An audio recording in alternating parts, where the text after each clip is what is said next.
You do not have to be a prophet to see that our country is in great danger, that ethically we are dying, that we have a spiritual disease. If you look at the ethics of the body politic, the ethics of culture, art, education, if you look at what is ethically dominating those fields, you see that usually, not always, thank God, but usually there is a move toward darkness, towards sensuality, towards evil in the ethical realm that touches on family, on human sexuality, on business, on finances, on education, on redistribution of wealth. I mean, I don't have to go any further. You get it.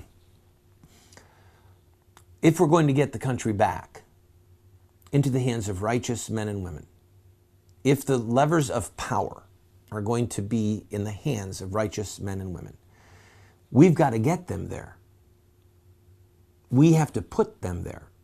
We have to elect them in situations where there is an election. And if we want big business to reflect godly values, then we are going to have to start the businesses, right, that don't fund Planned Parenthood, don't fund the godless agenda of certain people and movements in this country. In other words, it's going to take a lot of work. But before the work happens, there's going to have to be a transformation in our hearts. I am convinced that one of the reasons that we are steadily losing the country is because of the toxin of bread and circuses on one hand, and the shallowness that has come as a result of that in us. In other words, in our bread and circuses, we want more speed. We want it cheaper. We want it quicker. The dollar menu, yes, but I want it faster.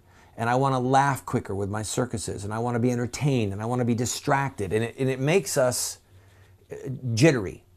It makes us so we can't focus. And it makes us shallow. And so one of the impacts of this bread and circus poison in the body politic, and that's impacting our lives, is that we fall prey to hot button issues. We fall prey to people who are using things, movements, principles that we cherish. They're using them as hot button issues to get our vote, to get our volunteer time, and to get our money. Those are the three main ways that people who are involved in political battles or the culture war battles can utilize people, for good or for ill. The vote, volunteer time, resources, money, and other resources that we might give. For us to get the righteous back into positions of power so that they're not an anomaly, but that they are really the up and coming, that there is a true political revival going on of life and liberty and justice and law under God. For that to happen, we are going to have to dig deeper. We are going to have to think more clearly. We're going to have to ask a lot of follow-up questions. So, for example, if somebody says, I'm pro-life, we don't just go, okay. We say, what does that mean?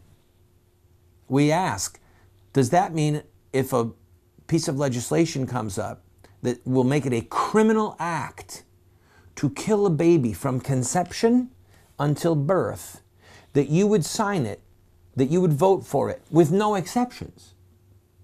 No rape and incest exception. See, we have to be willing to dig deeper and not be shallow. I've got to take a break. When we come back, one other closing thought about how we have gotten into this mess and what we're going to have to do to get out.